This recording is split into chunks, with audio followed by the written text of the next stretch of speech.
What's up, everybody? This is Cool and welcome back to another chill discussion. Today I wanted to talk about something that it's interesting to me. It's very fascinating to me, this whole phenomenon that's going on right now.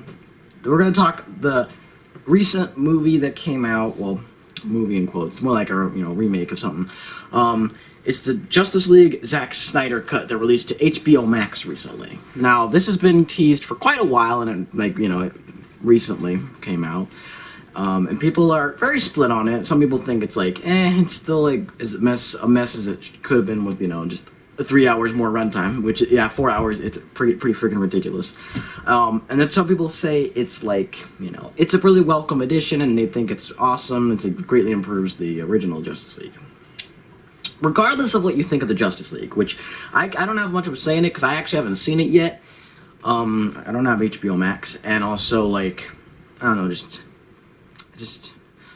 4 hours is a long time to sit through, but maybe in the future I might get around to watching it, and then we could discuss it in a cool review later on, or I don't know when that's going to come about, but it's definitely not anytime soon. But it got me thinking, why was this one so successful? Because director cuts are nothing new. We've had lots of director cuts of famous movies. Lord of the Rings had a lot of director's cuts. And pretty much any movie that comes to Blu-ray or 4K Ultra, it has some sort of a director's cut edition, or they call it the extended version, where it's all the stuff that the director originally wanted for the movie, but then it just couldn't do it for the theatrical release, because either it got handed down from another director, or so on and so forth. So that's nothing new, but why was this one in particular so well received? Because it feels like this is probably one of the most commercially successful director cuts ever. But I'm wondering why. Why is it so successful? Well, a few reasons, I think. Number one, it's its own movie. Most director cuts will just be, it come with the movie in, again, 4K Ultra versions or Blu-ray versions when it comes to disc. When, you can buy it for yourself and watch it home video.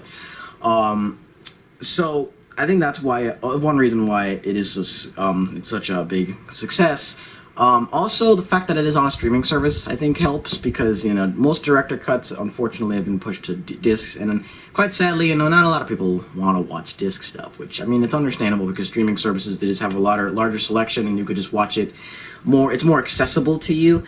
Granted, you sometimes have to put up with other people using the site, with something like Disney Plus, how Mandalorian, it was very crappy for some people, because everyone was watching The Mandalorian, almost at the same time, so it was very hard to, watch it flawlessly. You could tell when things were slowing down and when qualities would drop. So aside from that, it really is more accessible, streaming services versus buying the movie yourself and playing it on disc.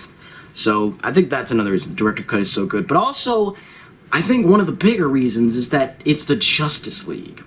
No offense to any DC fans or anybody who might like the original Justice League, but the original Justice League sucks. I think most people agree that it sucks, but I know there might be a few people that are still like, the original Justice League wasn't that bad, it was still good. Besides, there are weirdos and freaks out there that like friggin' the Star Wars prequels, which, if you like, just stop it. Get some help. If you think the Star Wars prequels are actually good, solid movies and we were just writing them, just no.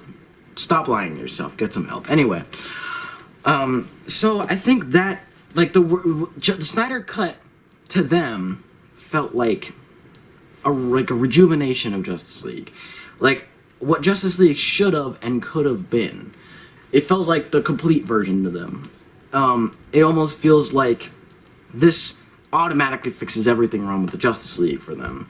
Plus, DC movie fans, they've really had it rough, with the DCEU, because they basically went from pretty much, it's like if Marvel went from Iron Man to Civil War to Captain America, and then just to automatically Avengers for some odd reason. Because, it was Man of Steel, Batman v Superman, Wonder Woman, and then Justice League, pretty much. And so, okay. Oh yeah, and then there was that one Suicide Squad that, barely had any relevance to anything and was a complete waste of time, and you should honestly just forget about it and just be hyped for the Suicide Squad like I am. Anyway, so I can understand DCEU fans being quite upset with how the DCEU has been. And I think DC has definitely gotten a lot better, because they've been releasing movies like, Joker, Aquaman, Shazam, and while technically I think there are a few of them that are still part of the DCEU, they've still been doing relatively well. Granted, Wonder Woman 84 was pretty mediocre with reviews, but I still stand by that, they have been getting better. So the fact that the Snyder Cut comes out and says this is like the complete version, this is what Zack Snyder had envisioned the Justice League to be, I think DC fans were really excited, just ecstatic to see, like, oh my god, things are going to be so freaking different now. They're going to be so, like, much better. They're going to be so much more awesome. They're going to be so much more, you know, like, epic this way, you know? I also think Zack Snyder himself had, you know, something to do with the hype because, you know, I still think Zack Snyder was, like, it's very, like, one of those names that people are, like, ooh, get excited about when they talk about, you know, him and his movies. It's like, oh, that's cool. Kind of like a Christopher Nolan kind of thing. Like, oh my god, it's Nolan. It's so cool. And so I think that helped also.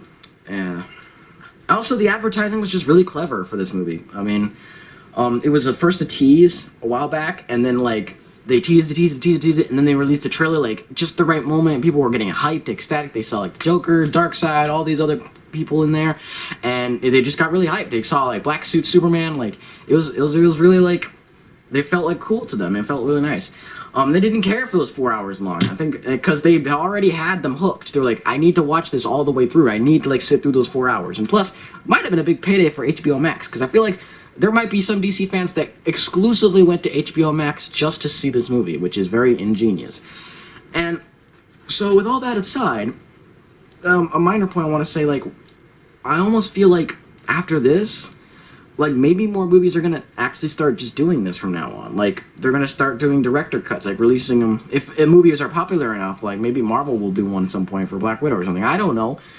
Like, because I feel like if this was so successful, if this proved anything, is that director's cuts, if properly managed, if, you know, advertised well enough, and, like, used to the best of its ability, can really make profits, can really get people's attention, can really leave impact on the movie business. So I can't help but feel like this is gonna be a start of like the director's cut in. I mean, maybe it'll be a one-time thing and this point will be irrelevant. Don't really care, but like, if it ain't, then maybe other movies will take notes, and you know, director's cuts will be, you know, a lot more, you know, popular than they ever were. Because, you know, director's cuts, again, they were not uncommon before this point. People watched them, and they really did not have much to say. I mean, there were a few, like, scenes here and there that were, like, cool. Like, Little Shop of Horrors, like, the original ending is still very much talked about. The original fate of Saruman from Lord of the Rings 3 is still very much like, oh my god, I can't believe they cut that out. But still, like, this is the first director's cut I've seen that was, like, oh my god, like, everyone was seeing it. It was getting good praise. It was getting good attention. Even if you, like, take away the ratings. Like, people didn't really, like, a lot of people were, like, very mixed on whether it was a good movie or not. Like, just take all that away. You can't ignore the fact that people watched it. A lot of people watched it. A lot of people tuned in. A lot of people were fascinated. A lot of people were hooked. Even YouTubers were posting their reactions and watching it, all that stuff. It's just, it was insane how well this movie worked. And, you know, it might just be a one-off successful thing. But I think just the marketing really made it work. The overall, you know, the idea of this movie was very, you know, interesting for people. Zack Snyder being involved in it was very definitely pivotal for it. And just Justice League's very rough history on film and the DCEUs in general, I think really, like, captivated audiences to be like, oh, yes, I have to see this. I have to, like, see how they're going to fix it, if it's going to be better, if it's going to be worse, you know? Like, that was, I think, would really helped the Zack Snyder cut of the Justice League really work. And who knows, this might spark, you know, a whole lot more movies to do this, starts doing the same thing, because if it worked here, maybe it'll work for them too. And guys, that's going to wrap it up for this video. Hopefully you guys enjoyed it. If you did, let me know in the comments. Leave a like. You don't have to leave a comment on the Zack Snyder cut of Justice League if you don't care about it, or if you just, you know, you're like, about it. Just leave me a comment in general. I'd be happy to see it. And until next time, guys, stay cool, and I'll see you in the next video. Bye-bye, y'all.